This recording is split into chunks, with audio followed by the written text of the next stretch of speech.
Covid संक्रमण के बीच ही चुनाव आयोग ने एक बार फिर से राजनीतिक दलों और प्रत्याशियों को राहत दी है। और आयोग ने ही जहां 31 जनवरी तक जनसभा रैलियों को रोड शो पर रोक बढ़ा दी है, वहीं ये तय कर दिया गया है कि 1 फरवरी से ही 12 फरवरी तक राजनीतिक दल को लेकर ही या नेता अपनी जनसभाएं कर सकेंगे। और दूसरी ओर आयोग ने ही राजनीतिक दलों को खुले मैदान में अधिकतम 500 लोगों की मौजूदगी में वीडियो वाहन से ही प्रचार की अनुमति दे दी है।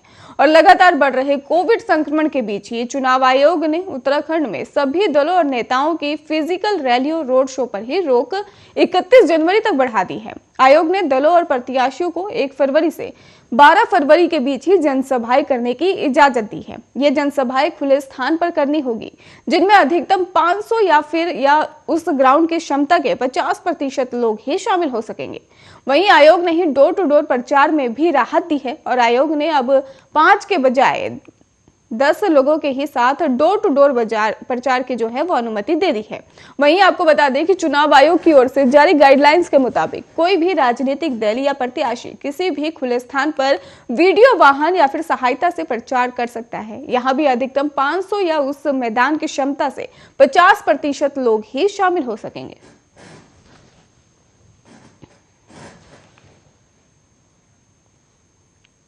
एम्स ऋषिकेश में ही सोमवार से सामान्य ओपीडी सेवाएं बंद कर दी जाएंगी और मरीजों को ही टेलीमेडिसिन सेवा के तहत ही फोन के माध्यम से ही चिकित्सकीय परफॉर्मेंस की सुविधा मिलेगी। एम्स की इमरजेंसी सेवाएं पूर्व की तरह बहाल रहेंगी। कोरोना की तीसरी लहर के बीच ही एम्स प्रशासन ने एहतियात कदम उठाते हुए ओपीडी सेवाओं को बंद करने का निर्णय लिया है।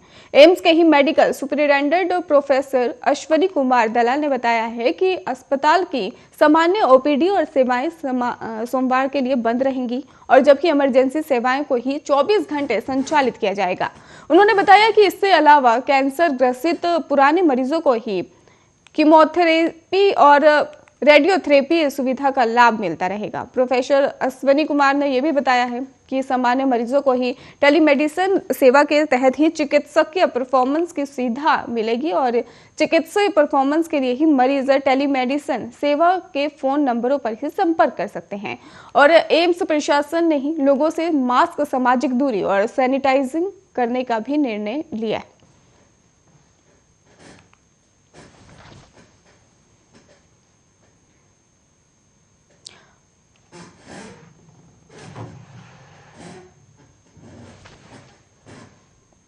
उत्तराखंड में शनिवार को ही कोरोना के 4,749 नए मरीज मिले हैं और 7 संक्रमितों की मौत हो गई है। इसके साथ ही राज्य में ही कोरोना के कुल मरीजों की संख्या 3,96,000 के पार कर गया है। और इतना ही नहीं, स्वास्थ्य विभाग के बुलेटिन के अनुसार कहा जा रहा है कि शनिवार को ही देहरादून में 1,802, अल्मोड़ा में 143, बागेश्वर में 120, चमोली में 243, चंपावत में 112, हरिद्वार में 607 और नैनीताल में ही 565, पौड़ी में ही 249, पिथौरागढ़ में 176 और रुद्रप्रयाग में भी 149, टिहरी में 108 और यूएस नगर में ही 395 और उत्तरकाशी में ही 70 मरीजों में कोरोना संक्रमण पाया गया है। वहीं शनिवार को ही देहरादून में 6 जबकि नैनीताल में 1 संक्रमित मरीज की मौत भी हो गई है। और इसके साथ ही राज्य में कोरोना संक्रमण से मरने वालों की संख्या 7,475 हो गई है।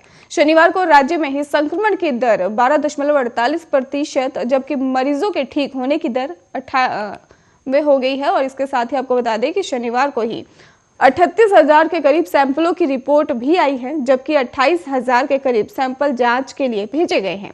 राज्य भर में शनिवार को ही 2,712 मरीजों को ठीक होने के बाद अस्पतालों और होम आइसोलेशन में डिस्चार्ज किया गया, जिसमें राज्य में ही एक्टिव मरीजों की संख्या भी लगातार बढ़ी है।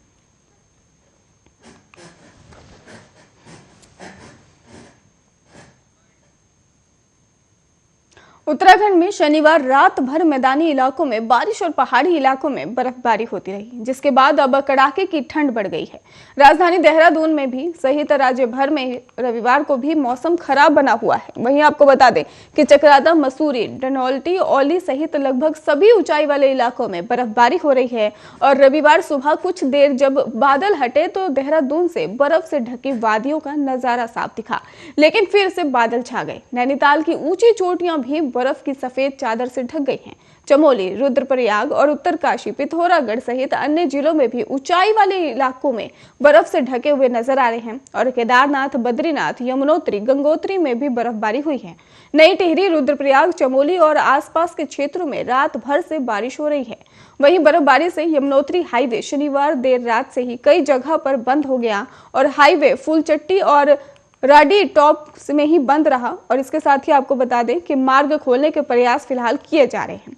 और बर्फबारी से ही रवाई घाटी में भी जिला मुख्यालय से संपर्क कट गया है और गीट पट्टी के 12 गांव का भी तहसील मुख्यालय से संपर्क कट गया।